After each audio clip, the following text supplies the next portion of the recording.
Good morning বন্ধুরা, তোমরা সবাই কেমন আছো? আশা করছি সবাই ভালো আছো। অদিতিস ব্লগে তোমাদের সবাইকে ওয়েলকাম এবং অনেক অনেক ভালোবাসা। তো দেখো, এখন বাজে হচ্ছে সকাল 9টা আর আজ হচ্ছে সানডে। তো এখন হচ্ছে ছাতু গুলছি তিনজনের জন্য 3 গ্লাস। তো এখন ছাতু খাবো। তো ভিডিওটা অনেক দিন পরই ভিডিও দেওয়া হচ্ছে, জানি না আর একদমই ভিউজ আসছে না। তো আশা করছি ভিডিওটা তোমরা দেখো, ভালো লাগবে। তো দেখো, ছাতু খাওয়া হয়ে গেছে আর ভাবছো এগুলো কি দেখাচ্ছি? হ্যাঁ, এটা হচ্ছে যে 3 গ্লাস ছাতু গুলেছিলাম, সেটারই হচ্ছে ভুসি। মানে দেশেরও ছাতু এত ভালো, এত মিহি, আর এখানকার ছাতু এত বাজে, মানে কি বলবো। আমি প্যাকেটটা দেখাচ্ছি, মানে এটা হচ্ছে রাজস্থানের ছাতু, জয়পুরের। তো দেখো প্যাকেটটা, মানে ছাতুটা মানে একদম বাজে। তো দেখো, এই যে এখন বসে আছে, বাজার গেছিলো, বাজার থেকে চলে এসছে। আর এত প্রচণ্ড রোদ, এত গরম। তোমরা সবাই ভালো থেকো, সেফটিতে থেকো। মানে বেশি রোদে একদম বেরোনো যাবে না, কিন্তু কি করব, টুকটাক তো যেতেই হচ্ছে। তো দেখো, বাজার থেকে নিয়ে এসছে হচ্ছে বেলের শরবত, আর এখানে নিয়ে এসছে হচ্ছে মাছ। তো জানি না কি মাছ, প্যাকেটটা খুলবো তারপরে দেখতে পাবো। আর এটা হচ্ছে কলমি শাক। তো ভিডিওটা দেখো। আর এখানে দেখো, আমার ছেলের হচ্ছে ক্রিম সমস্ত কিছু শেষ হয়ে গেছিলো, ক্রিম নিয়ে এসছে, আর একটা হচ্ছে সাবান নিয়ে এসছে। তো ভাবলাম সব কিছু শেয়ার করি, ভিডিও যখন করছি তো সব কিছু শেয়ার করাই দরকার। আর এখানে নিয়ে এসছে হচ্ছে একটা সুথল।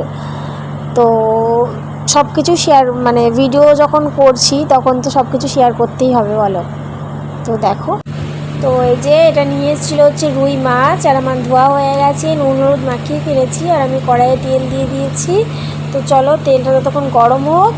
এই যে তেল গরম করতে দিয়ে এখানে চলে এসেছি হচ্ছে বেলের শরবত খেতে। তো যতক্ষণ তেল গরম হয় ততক্ষণ খাওয়া হয়ে যাবে। তো এই যে আমার ছেলেকে দিয়ে দিয়েছি, ও মানে ওই গ্লাসেই নেবে, ওর বায়না ওটা। আর এই যে বরকে দিয়েছি, এই যে হচ্ছে আমি নিয়েছি। তো ভিডিওটা দেখো। তো দেখো, এখন একবারে সন্ধে হয়ে গেছে, আর একবারে সন্ধেবেলাতেই ফিরে এলাম। তো সন্ধেবেলা হচ্ছে একটা টিফিন করবো, হচ্ছে চিড়ের পোহা বানাবো। তো ব্যাপার হচ্ছে যে তখন আর ফিরে আসা হয়নি, বেলের শরবতকে প্রচণ্ড বেলা হয়ে গেছিলো, তাই ঝটপট করে আমি রান্নাটা আগে সেরে নিয়েছিলাম। তো রান্না করে খাওয়া দাওয়া করে একটা ঘুম দিয়ে নিয়েছিলাম। তো ঘুম থেকে উঠে এই যে যা কাজ ছিল করে নিয়ে এবার হচ্ছে সন্ধ্যা টিফিন করতে চলে এলাম। তো দেখো, আমি পোহাটা কি করে বানাই সেটাই তোমাদের সাথে শেয়ার করব। মানে সামান্য ঘরোয়াভাবে বানাই, ঝটপট করে। তো দেখেই পেয়েছো, বাদামটা আমি ভেজে তুলেই নিয়েছিলাম, আর পেঁয়াজও আমার ভেজে তোলা হয়ে গেছিলো, সেটা তোমাদের দেখাতে পারিনি। তো এমনি সর্ষে আর কাঁচা লঙ্কা দিয়েছিলাম। তো একটু নুন দিয়ে দিলাম টমেটোগুলো দেবো বলে। তারপর হচ্ছে এখানে টমেটোগুলো দিয়ে নিয়েছিলাম। তো টমেটোগুলো গলে যাওয়া অবধি অপেক্ষা করতে হবে। তারপরে টমেটোগুলো গলে গেলে চিড়েটা দিয়ে দিতে হবে। এটা সবথেকে সহজ হচ্ছে টিফিন, ছটপটে হয়ে যায়। তো চলো, ভিডিওটা দেখো। আর যদি আমার ভিডিওগুলো তোমাদের ভালো লাগে তো প্লিজ একটা কমেন্ট করো, একটা লাইক করো। তোমরাই যদি মানে কমেন্ট না করো, লাইক না করো, তাহলে আমার ভিডিও দিতে ভালো লাগবে বলো? আর একটা ভিউজও আসে না, এত ভিউজ কম আছে, 10টা 20টা, এইভাবে কি ভিডিও করতে ইচ্ছা করে বলো? তো করতে তো ইচ্ছা করে না। তো চলো দেখো, আর মানে চিড়েটা ভাজতে হবে একটুখানি। আর কি ভিডিওটা করব কি, মানে একটু লাইক কমেন্ট পেলে ভিডিও করতে আরও আগ্রহ লাগে। তো কিছু আসে না বলে ভিডিও করতে ইচ্ছা করে না। যারা কন্টিনিউ ভিডিও করে তারা নিশ্চয়ই জানে যে একটা ভিডিও এডিটিং করতে কতটা সময় লাগে, আর এই যে এক হাতে রান্না করা, এক হাতে ভিডিও করা কতটা কষ্টের হয়ে যায়।